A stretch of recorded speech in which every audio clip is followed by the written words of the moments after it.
Olá, Ilan. Olá, Ilan. Eu estou muito animado, muito animado. Para quem não me conhece, eu sou Kleber Nunes e tenho a missão de trazer a palavra para vocês e eu estou muito empolgado mesmo, porque nós viemos de duas séries, de dois estudos da palavra maravilhosa, de Filemão. Deus falou tanto comigo em Filemão que meu coração está ardendo. O pastor Renato trouxe uma palavra maravilhosa. E agora em Mateus também, Deus está transbordando meu coração. E outro motivo que eu estou alegre, nós tivemos uma virada de ano maravilhosa. Uma das melhores, ou a melhor que eu já tive na minha vida.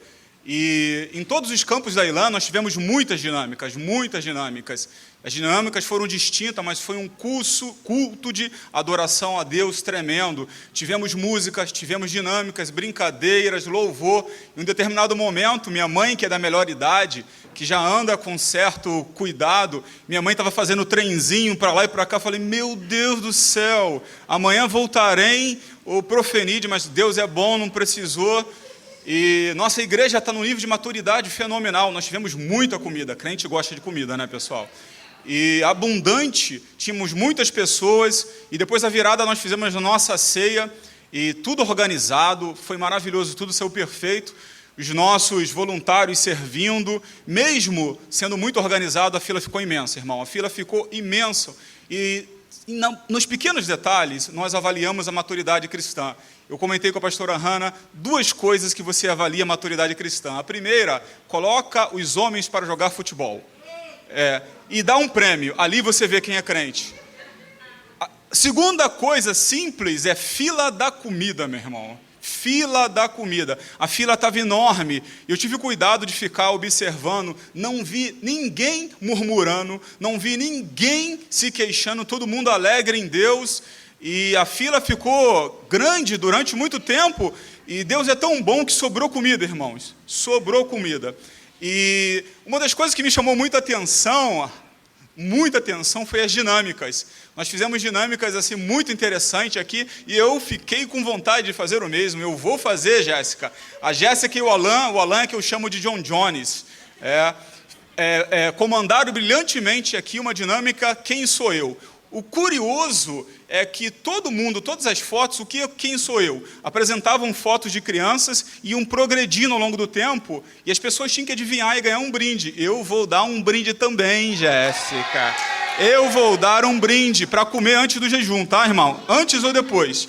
E o engraçado é que mostravam crianças com origem afrodescendente, pastor Wilke. Mostrava crianças asiáticas, pastor Wilke. Mostrava criança caucasiana, pastor Wilke. Chegou o cúmulo de mostrar a foto da Ruama e falarem pastor Wilke.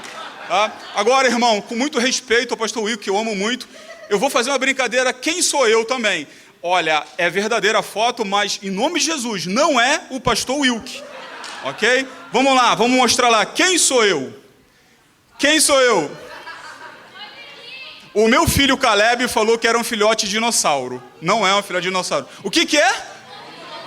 Ornitorrinco? Olha, eu não é puxando um saco não. A primeira pessoa que eu vi falar foi a pastora Hannah. A senhora não ganhou naquele dia, mas a senhora vai ganhar uma caixa de bis hoje. Tá bom? Tá. Vem aqui, pastora Hannah. Tá. É um ornitorrinco. Realmente ornitorrinco. Vamos ver as características do ornitorrinco. Próximo slide. O ornitorrinco é um mamífero, olha, semi-aquático, põe ovos, bico e nadadeiras de pato, possui pelos, cauda, não possui estômago.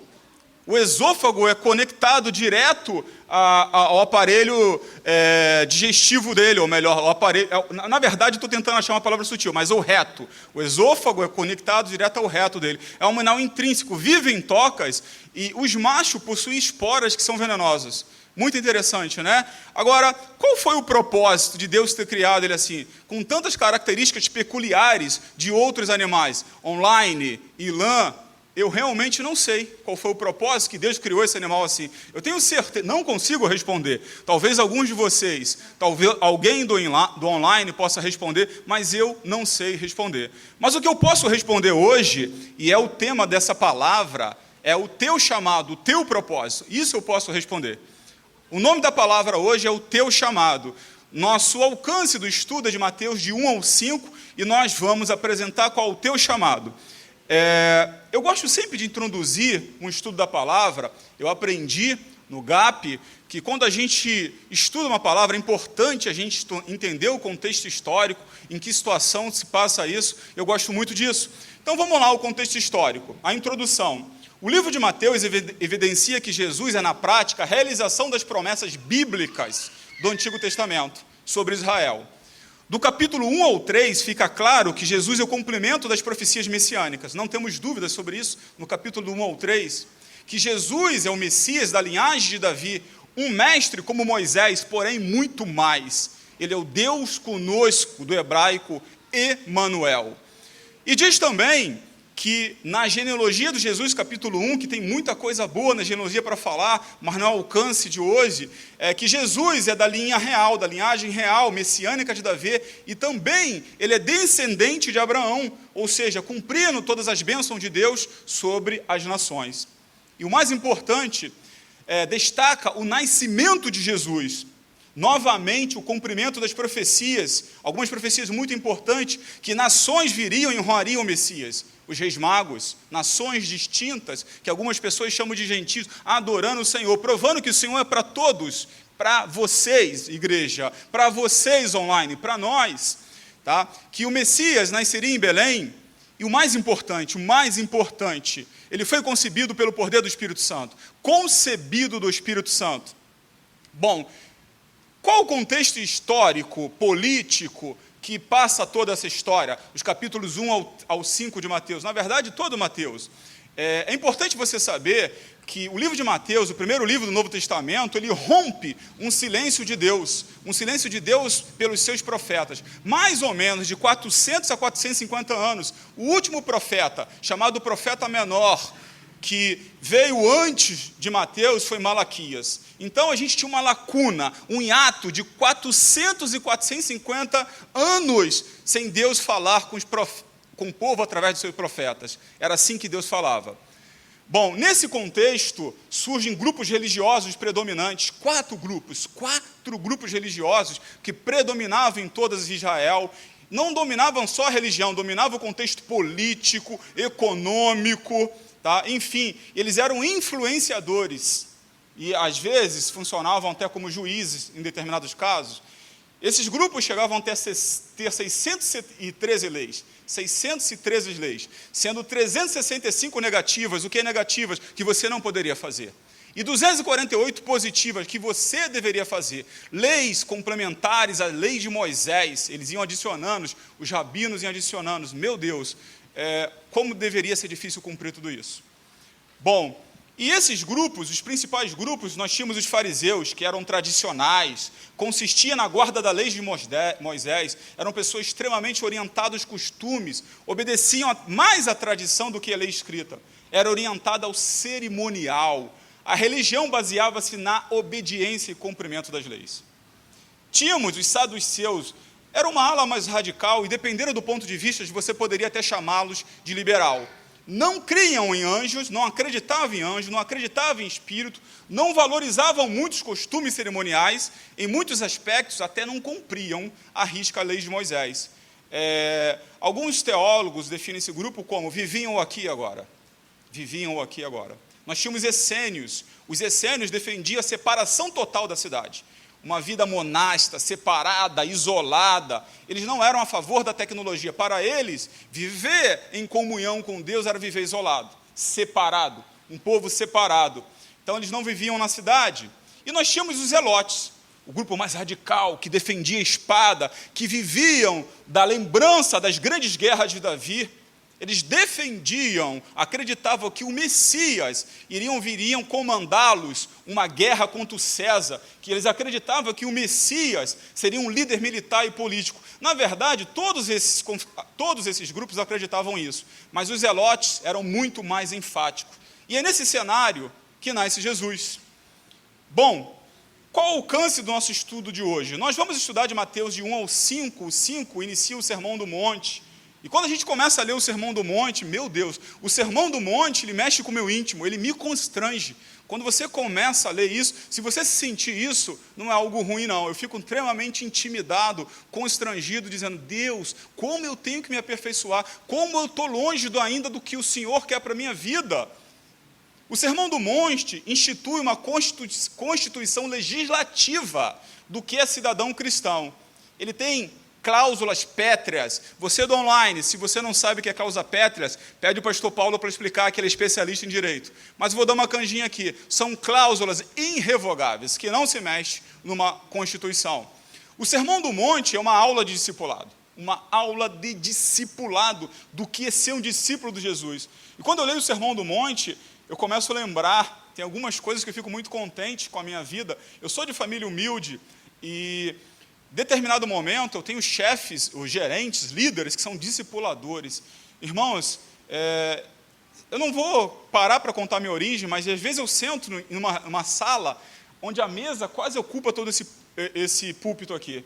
Eu acho que cabe 50 pessoas e eu tenho gerentes discipuladores, líderes, que me corrigem quando eu preciso. E quando me vejo naquela mesa, eu falo, meu Deus, graças a Deus porque eu estou aqui. E igual, até mais, todo o último domingo do mês, quando eu estou com o meu pastor Felipe, ele tem um cuidado de preparar um discipulado onde ele nos acompanha, nos orienta, corrige quando necessário, sim, corrige, faz parte do discipulado, e ali eu falo, Senhor, muito obrigado, não sei se eu merecia estar aqui, muito obrigado.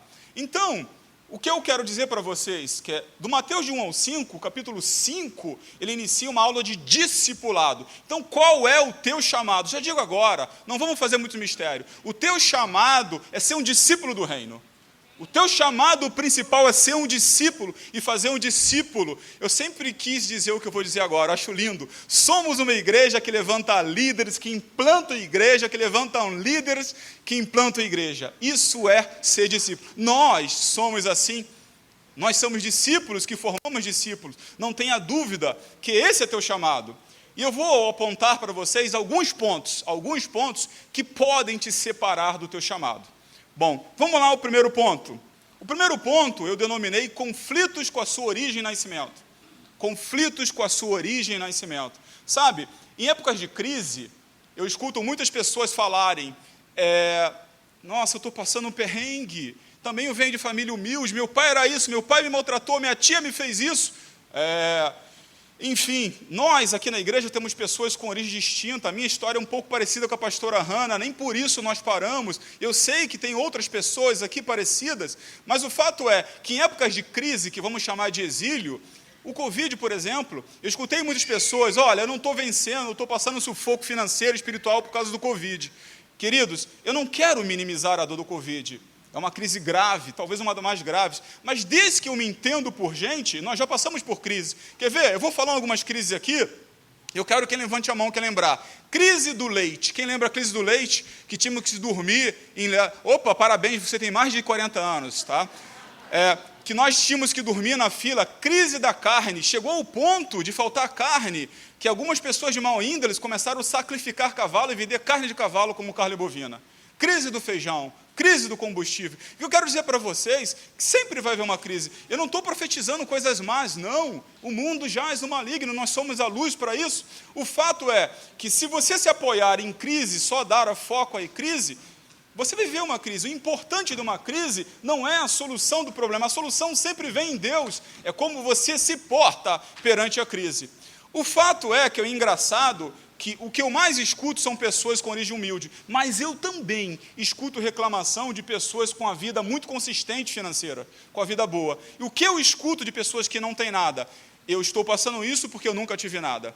E o que eu escuto de pessoas que têm uma vida financeira relativamente bem? Olha, eu estou assim porque eu sempre tive tudo. Eu fui acostumado pelos meus pais a ter tudo, e agora eu não sei correr atrás. Então, nós sempre encontramos uma muleta para não avançar em Deus. O que eu quero te dizer é que, vamos lá, Mateus 1, do 11 ao 12, da genealogia de Jesus. Vamos ler esses versículos. E Josias gerou Jaconias e seus irmãos no tempo do exílio da Babilônia.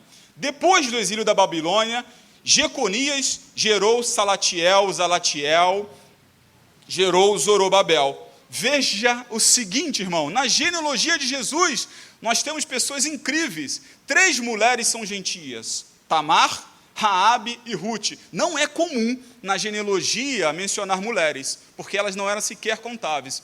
Bom, dessas 3 mulheres, destaco uma: Raabe, ex-prostituta. Raabe, ex-prostituta. Ruth, camponesa e humilde, com origem humilde. Aí vamos seguir. Nós temos também Betsebeia, que cometeu adultério com Davi, o esposo dela, Urias, era gentil.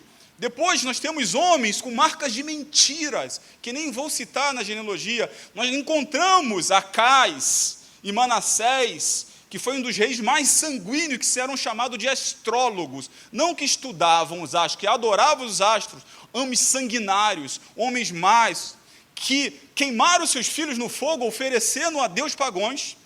Roboão governou Judá com truculência. Então, olha a origem de Jesus. O que eu quero dizer para você nessa noite é que de toda essa genealogia, Deus tem um plano. Nasceu Jesus. Então, o que eu quero dizer para você, que no tempo do exílio, no tempo da crise, Deus começa a gerar na sua casa. Ou depois do exílio, Deus também começa a gerar. Talvez você seja a semente que está sendo gerada no exílio ou depois do exílio. Quem pode dizer glória a Deus? É motivo para glorificar. Você é a semente que está sendo plantado, ou durante o exílio ou depois do exílio. Você tem a responsabilidade de mudar o curso da história da sua família. Amém? Bom, aí nós vamos lá. Filemão ainda está no meu coração, ainda no mesmo tema, Filemão 1,11.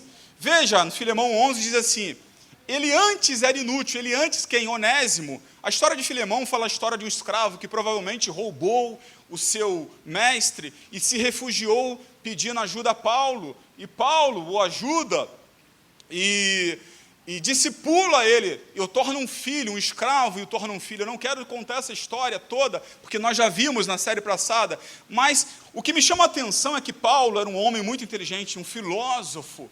Estudou muito. Olha o que ele faz. A palavra onésimo significa útil.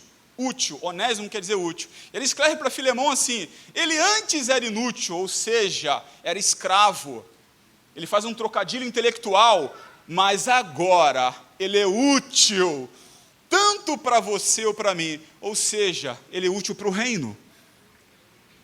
Útil para o reino. Útil para o reino. Tem muita gente aqui que é chamado de inútil. Tem muita gente aqui que ouve: você não serve para nada, você não vai dar para nada. Mas Deus diz nessa noite: você é muito útil para mim. A tua história não diz quem você é. Quem diz quem você é a sua intimidade comigo. Muitas pessoas vão ficar surpresas com vocês. Vocês, online, você que está triste em casa, achando que não tem solução, que não faz nada. Deus diz para você: eu conto com você. A essa altura da vida, eu já te dei habilidades que ninguém tem. Tá? Penteia esse cabelo, vai se arrumar e vai ser útil para Deus. Deus vai te dar uma solução nessa noite. O outro ponto que pode afastar da intimidade com Deus, de ser um discípulo com Deus, é a autoridade. Autoridade. Como você exerce e submete a autoridade? Eu quero te contar uma história. Nós temos um curso chamado Power Click, voltado para adolescente. Nós reformulamos esse curso. Eu sou o professor. Um dos alunos é Luíse, a filha do meu querido amigo pastor Fernando e da pastora Monique. Na última ceia do recreio, eles têm orientação de, na hora da ceia, fechar as portas, não deixar ninguém ficar passando, para não gerar movimento. É um momento especial. E eu precisava gravar, a Karina no meu pé: Kleber, você tem que gravar, tem que gravar. Então, quando eu saí, peguei a mochila e tentei sair. A Luísa me bloqueou. Não, você não pode passar aqui. Eu falei, ok. Aí veio o irmão, o problema não é esse irmão. Meu irmão, se você estiver escutando isso, me perdoe, não estou te repreendendo. Ele foi com a Luísa: ele é pastor, deixa ele passar. Eu falei, não, deixa assim. Sabe por quê, irmão? Ali a autoridade era a Luísa. Ela estava cumprindo uma ordem, ela a autoridade. Eu não tinha poder para retirar a autoridade que foi delegada. Então, a autoridade é saber como você se submete. Como você se submete. Se um guarda de trânsito passa para um general do exército, quem é, por uma infração, quem é a autoridade naquele momento? É o guarda de trânsito. Se o guarda de trânsito, se o general for cristão, ele vai falar: me perdoe, pode me autuar e me libera. a autoridade era Luísa. Então vamos ver Mateus 3, 13 ou 15. Então Jesus veio da Galiléia ao Jordão para ser batizado por João. João, porém, tentou impedi-lo, dizendo: eu preciso ser batizado por ti, e tu vens a mim? Respondeu Jesus: deixe assim por enquanto, convém que assim façamos para cumprir toda a justiça. E João concordou. Olha, vamos pegar a frase, deixe assim por enquanto. Jesus está falando, eu vejo Jesus, por favor, deixe assim, por favor, deixe assim, com gentileza. E João concordou. Ele poderia falar: eu sou filho de Deus, me batize agora e cale a boca. Ele não falou isso, não falou isso. Vamos para outro versículo. Jesus usou de influência e gentileza. Vamos a outro versículo, Filemão 1, 8, 10. Diz assim: por isso, mesmo tendo em Cristo plena liberdade, nas versões Almeida Corrigida e Fiel, a palavra liberdade está escrita autoridade. Então vamos ler assim: por isso, mesmo tendo em Cristo plena autoridade, Paulo falando, para mandar que você cumpra o seu dever, prefiro fazer um apelo com base no amor. Eu, Paulo, já velho, ou seja, não é a minha postura física, o meu músculo, a minha barriga de tanquinho, ou o meu tamanho que vai intimidar. Eu, Paulo, já velho, e agora também prisioneiro de Cristo, ou seja, aprisionado e filho de Deus, apelo em favor do meu filho, não mais escravo, meu filho Onésimo, que gerei enquanto estava preso. Sabe o que a gente conclui? Líderes da ILAM, líderes de outros ministérios do online, líderes da sua casa, eu quero te dizer para você nessa noite que a autoridade não é o poder de mandar, é a capacidade de pedir em amor. A capacidade de pedir em amor. Eu queria pedir em nome de Jesus que os líderes da ILAM, de todos os campos, exercitassem a capacidade de pedir em amor. Amém? Amém. Terceiro ponto que pode te afastar do teu chamado, e esse é bem complexo, esse eu poderia falar a palavra toda, distorção e desconhecimento da palavra. Bom, eu quero te contar uma história. Eu sou filho adotivo do meu pai, Jorge Nunes, que já faleceu. Então uma das coisas que me dá mais orgulho é dizer que eu sou filho dele, tá? Um homem negro, trabalhador, pedreiro. E na escola, eu era um pouco diferenciado. Eu era aquele cara que sentava na primeira fila. Eu era aquele cara que queria as melhores notas. A minha menor nota, da 5ª série ao 2º grau, foi 9,2. De média. Eu era aquele cara que tinha prazer em... Eu cozinho muito bem, eu sou um excelente cozinheiro. Fazer bolo, levar para o professor. Não porque eu dependia da nota, porque eu queria honrar aquelas pessoas. E teve um dia que combinaram todo mundo de faltar. E tinha uma aula que eu queria muito, porque existem duas possibilidades, existem duas coisas, duas ferramentas que quem quer mudar a vida tem que exercer. Primeiro, temor a Deus, e o segundo, estudar. Eu sabia que eu precisava estudar para valorizar o esforço do meu pai, os calos do meu pai. Eu via meu pai chegar cansado, eu queria honrar aquele homem e mudar a nossa história. E eu fui para a aula, sozinho, só eu. O professor deu aula só para mim. A classe toda combinou de me bater. Olha, eu pulei o muro da escola, eu era magrinho, rápido, eu pulei o muro da escola, e aí falaram assim, a gente não pega ele, chamaram o justiceiro do bairro, um menino. Isso não é um bom testemunho que eu vou contar, mas eu tenho que contar. E o menino do bairro era apelidado de cachorro, ele andava com a patotinha dele, e eu não consegui fugir do cachorro, eu entrei no couro do cachorro, ele e todo mundo. E o cachorro gostou de me bater, porque ele tirava meu dinheiro, e eu virei o saco de pancada preferido. Mas teve uma coisa que o cachorro fez que mexeu comigo, eu resolvi encará-lo. Ele mexeu com a minha referência de paternidade, com o que eu mais amava. Você, filho daquele negro safado que não é teu pai. Tá? A parte racista não me incomodou. Meu pai nunca se incomodou com isso, porque ele sabia quem ele era em Deus. Mas, quando ele falou que eu não era filho do meu pai, eu sou filho do meu pai, aquilo me intimidou. Eu fui para cima dele, briguei com um, briguei com o outro, eu mordi a orelha do cachorro. Eu arranquei um pedaço da orelha do cachorro. E eu falei, quem vier, eu vou arrancar a orelha. Ninguém nunca mais me bateu. Mas, no fim, eu poderia ter resolvido de maneira diferente. Onde eu quero chegar? Vamos ler Mateus do 4, 5 ao 7. Mateus do 4, 5 ao 7, eu não vou ler tudo, vou fazer um resumo. Tá? Na verdade, os versículos começam em Mateus 4, do 3 ao 10, mas nós vamos ler Mateus de 4, 5 ao 7. Do 4, 3 ao 10, está falando depois que Jesus é batizado, ele vai para o deserto fazer jejum, ele é tentado por Satanás. E Satanás tenta ele basicamente por alguns aspectos: fome, referência de paternidade e poder. Satanás começa assim: se você é filho de Deus, transforma essas pedras em pão. Jesus, está escrito. Jesus respondeu: está escrito.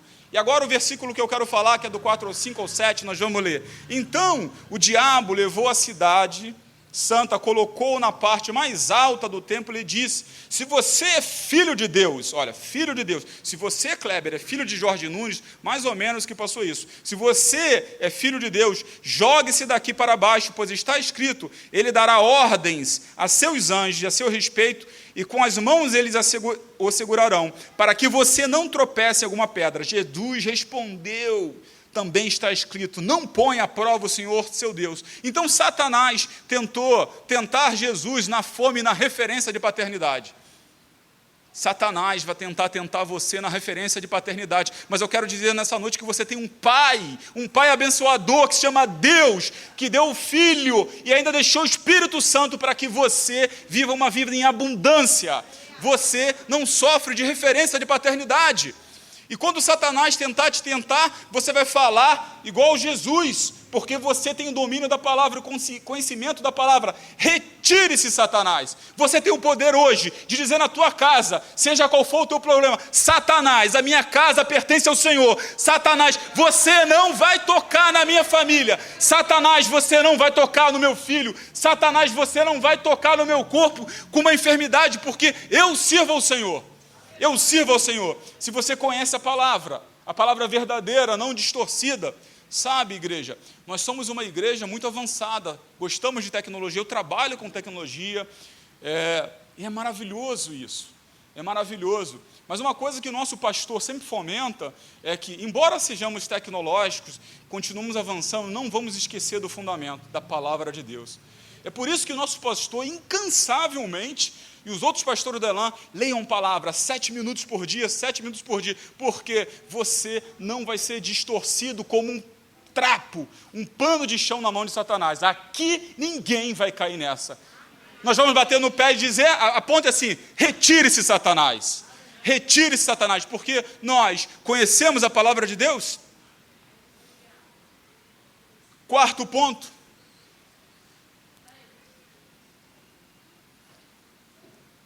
o seu coração. O seu coração. No quinto ponto, nós chegamos no seu coração. Existem muitas coisas que podem te afastar de Deus, de ser um discípulo, de formar discípulo. Eu costumo dizer que eu não tenho problema com vícios, não tenho outros problemas que me comprometam na vida cristã, mas eu tenho um problema que se chama a minha personalidade. A minha personalidade. Eu não posso mentir nesse púlpito, tá? Minha mãe aqui, minha família aqui. As pessoas me acham tranquilo. Eu não sou naturalmente tranquilo. Eu me condiciono a ser tranquilo pelo poder do Espírito Santo. E Satanás sempre tenta roubar o meu coração nessa área. Eu quero que vocês identifiquem onde Satanás te tem, te fortaleça, porque ele não vai desistir. Ele é persistente. E você tem que ser mais persistente ainda, entregando e buscando em Deus. Nós temos um Senhor que também é persistente, resiliente e que te ama.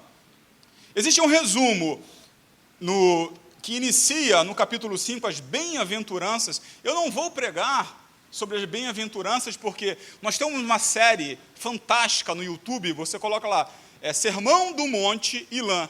Vai aparecer 7 vídeos, a maioria com o pastor Felipe, tem um pastor Fernando também, fantástico sobre o Sermão do Monte. É fantástico e muita coisa boa. Mas o que eu quero dizer é que, qual o resumo do Sermão do Monte? Jesus, ele quebra para aquele povo, para os fariseus, ele apresenta, revoga, digamos assim, deixa de lado aquelas 613 leis, ele apresenta, alguns teólogos falam 8 bem-aventuranças, mas eu considero 9, se você olhar com cuidado, 9 bem-aventuranças, coisas simples, mas não são banais.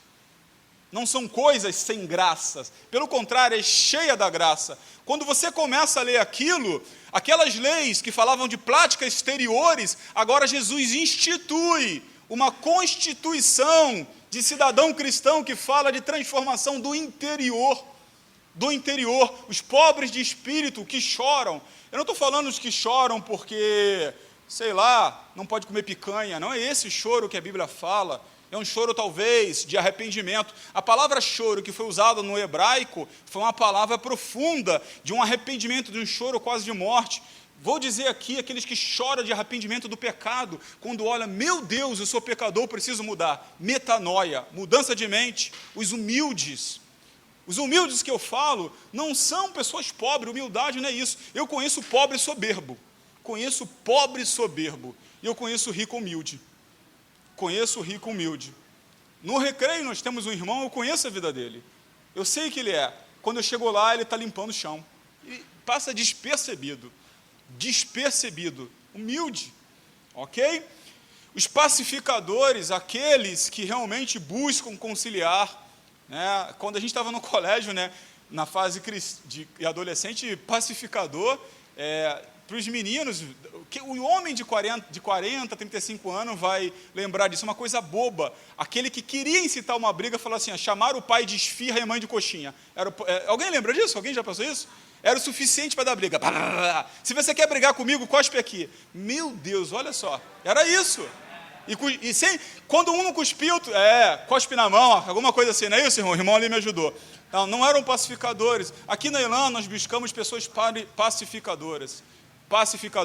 Os perseguidos por causa da justiça e que por minha causa Jesus, ou insultaram, perseguirem e levantarem todo tipo de calúnia. Se você for ver o final de Mateus, Jesus passou tudo isso. Jesus viveu o sermão do monte, mas ele sabia a sua referência, ele sabia o seu chamado.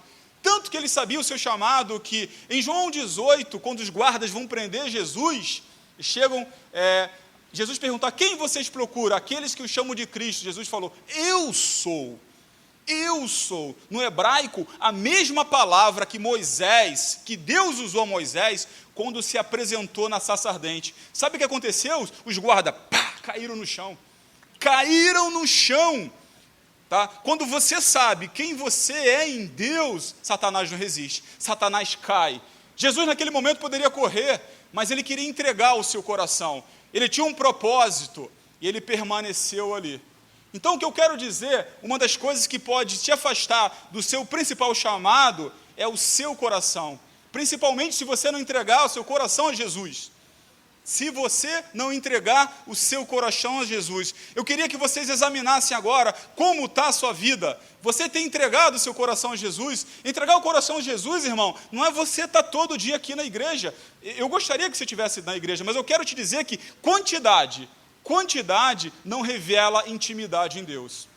Espero que você tenha quantidade e intimidade em Deus. Bom, eu poderia falar mais sobre o que entregar o coração. Você já sabe que teu chamado é fazer discípulo. Tanto é que no capítulo 28 de Mateus, Jesus fala, e de fazer discípulo a todas as nações. O penúltimo capítulo, o penúltimo versículo, Jesus deixa claro qual é o chamado de qualquer cristão. Bom, nós estamos numa época onde eu poderia tentar descrever como Jesus deu o seu coração, espera que você dê o seu coração por palavras, mas nós estamos numa era muito visual. Tá? Hoje, se você posta alguma coisa em redes sociais de texto, ninguém lê. Então eu quero te mostrar como Jesus deu o seu coração por um vídeo. Embora eu tenha autoridade para pedir que vocês não fechem os olhos, não desviem os seus olhos, eu prefiro pedir em amor que vocês assistam o vídeo até o final.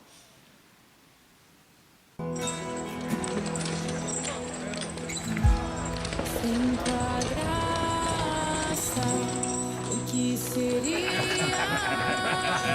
de mim? Esse homenzinho tão mal cuidado. Pois o bem que eu quero fazer não faço, e o mal que eu não quero, esse sim, acabo cometendo. Meu coração está pronto, Pai. Meu coração está preparado, ele disse. Carne e espírito, em uma guerra infindável, a qual eu não me rendo.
Nesse momento eu quero toda a cabeça baixada. Toda a cabeça baixada. E eu quero que você comece a refletir na sua vida. Eu quero que você comece a pensar. Tudo aquilo que você tem feito, você tem atendido o seu chamado. Você tem atendido o seu chamado. Você tem escutado o que Jesus tem falado no seu coração. Eu quero saber se você tem entregado o seu coração a Jesus e tem feito o que Jesus tem prometido, entregar o seu chamado. Entregar o seu chamado, ou seja, fazer discípulos e principalmente ser um discípulo de Jesus. Eu vou insistir nisso, você tem atendido o seu chamado. Tem atendido? Você tem sido um verdadeiro discípulo onde quer que você passe. Não falo só de pregar com palavras, eu falo de pregar com sua vida também. E nesse momento, eu quero perguntar a você, você que fala, será que a minha vida não está em ordem com Deus? Eu preciso me consertar com Deus, eu preciso ajustar a minha vida, tem algo que está fora. Eu sou crente, Senhor Jesus, eu aceitei Jesus, mas eu ainda não tenho cumprido 100% do chamado em Deus para a minha vida, ou eu ainda não me oficializei, eu não disse, eu sou um discípulo teu, Senhor. Eu quero saber se você está aqui, se você estiver aqui, ninguém está olhando para você, eu quero que você levante sua mão. Eu vejo a sua mão, que Deus te abençoe. Eu vejo a sua mão, que Deus te abençoe. Eu vejo mais uma mão, que Deus te abençoe. Eu vejo mais uma mão, amém. Tem mais pessoas. O Espírito Santo me fala que você está aí e precisa levantar a sua mão ainda. Amém, amém, glória a Deus. Eu vejo a sua mão, eu vejo a sua mão. E nesse momento, eu quero fazer outro pedido. Se você ainda não reconheceu que Jesus é seu Salvador e quer entregar, Senhor, tudo que eu tenho é teu, eu quero entregar o meu coração a ti, eu ainda não sei bem o que eu tenho que fazer, mas não importa, eu quero entregar o meu coração. Existe alguém aqui nesse momento que fala, Senhor, eu te quero, eu quero o Senhor, eu quero te aceitar como meu Salvador? Alguém? Alguém? Amém, amém, amém. Glória a Deus, eu vejo sua mão. O Senhor nesse momento está te enxergando e fala assim, filha minha, eu te amo e você é útil para Deus. Glória a Deus. Nesse momento eu queria convidar a minha pastora, a pastora Hannah, por favor, pastora Hannah, vem aqui. Eu quero convidar todos aqueles aqui na frente que querem mais de Deus, que tem mais para Deus. Vocês que levantaram a sua mão, vem à frente, por favor.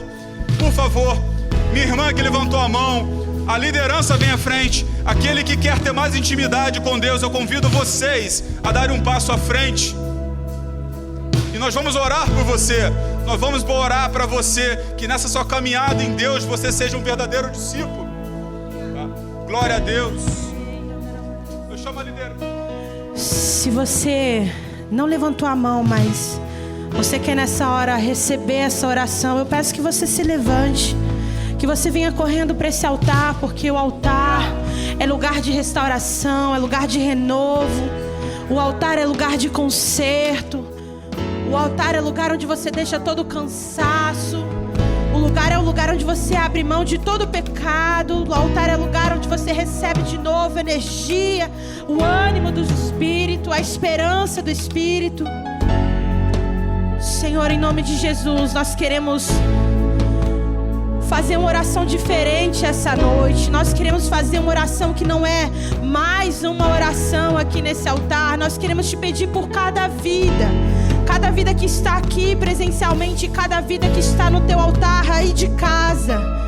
Querido, você que está em casa e está precisando dessa oração, se coloque com o coração em fé. Em nome de Jesus, essa oração está chegando até você. Não importa que você esteja do outro lado do mundo. E eu quero declarar no nome santo do Senhor Jesus que é chegado um novo tempo na sua vida, que é chegado um tempo de conserto, de renovo, de renúncia. É chegado um tempo na sua vida em que seu coração estará totalmente comprometido com o Senhor, com a obra dele, com o propósito que ele tem para a sua vida. É chegado um tempo de parar de ser como um animal, igual o ornitorrinco, que ninguém sabe para que nasceu e para que serve, porque você nasceu com um propósito. Você não é mais um.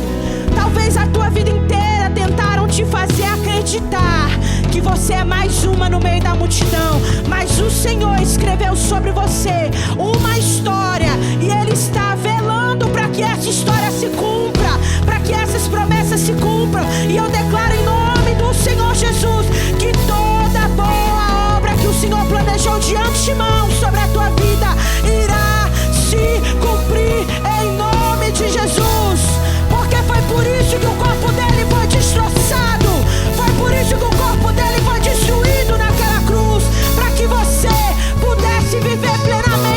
que Ele tem para a sua vida, em nome do Senhor Jesus.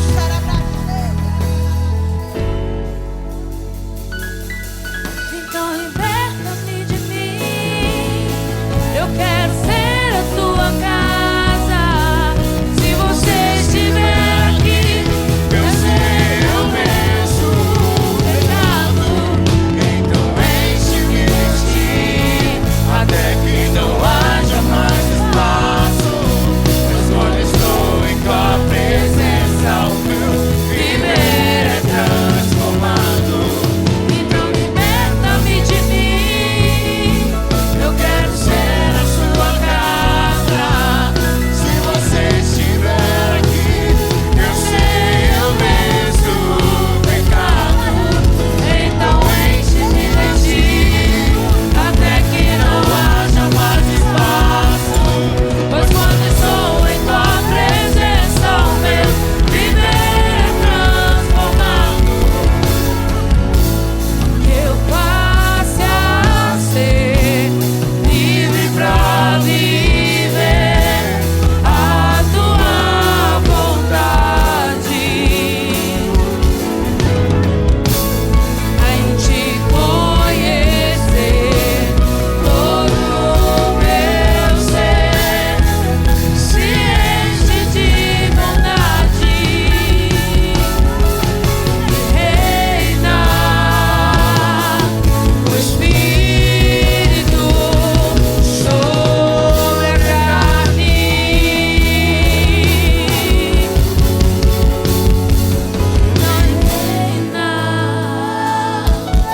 Espírito sobre a carne. Desde ontem tem uma palavra no meu coração, eu não tinha entendido por quê. E hoje, vendo essa cena que o pastor Kleber pediu para que fosse colocada no telão, a cena do filme Paixão de Cristo, o martírio que Jesus sofreu na cruz, eu tive um relance do porquê essa palavra está queimando no meu coração desde ontem. A palavra do Senhor diz: o Espírito está pronto, mas a carne é fraca. E como igreja, muitas vezes nós focamos no fato de que a carne é fraca. E nós olhamos para as nossas impurezas, para os nossos erros. A gente olha no espelho e a gente pensa: eu não sou digno, eu não vou começar uma jornada sendo que eu sei que eu vou frustrar o coração do Senhor. E eu quero te dizer, ainda que a carne seja fraca, é isso que a palavra de Deus está dizendo, o teu espírito está pronto e clamando pelo teu Pai. Ainda que a tua carne fraqueje, o teu espírito está clamando pela presença de Deus. Ouça o que o Espírito Santo está falando ao seu coração e deixe Ele renovar o teu espírito, o teu interior, porque o teu espírito está pronto para essa nova jornada em nome de Jesus. E eu quero, antes de fechar essa noite, orar com você que está voltando hoje para os caminhos do Senhor. Talvez não é só uma pessoa, talvez mais alguém, talvez pessoas em casa que nós não estamos vendo, estão hoje decidindo retornar para a presença do Senhor, ou pela primeira vez dizer: Senhor, eu vou entrar nessa jornada. Eu não sei como que eu vou sustentar o segundo passo, mas pela fé hoje eu vou dar o primeiro passo. Eu vou te dizer uma coisa, nós vamos orar juntos, mas a igreja, o corpo de Cristo, é a ferramenta que o Senhor deixou para que você não esteja fraco nessa jornada. É conectado com todos os membros que o Senhor vai te ajudar a ficar de pé até que Ele volte, em nome do Senhor Jesus. Eu quero pedir que a igreja, por favor, repita essa oração com fé, em espírito de intercessão. Diga assim: Senhor Jesus, eu aceito o teu plano e o teu chamado para a minha vida.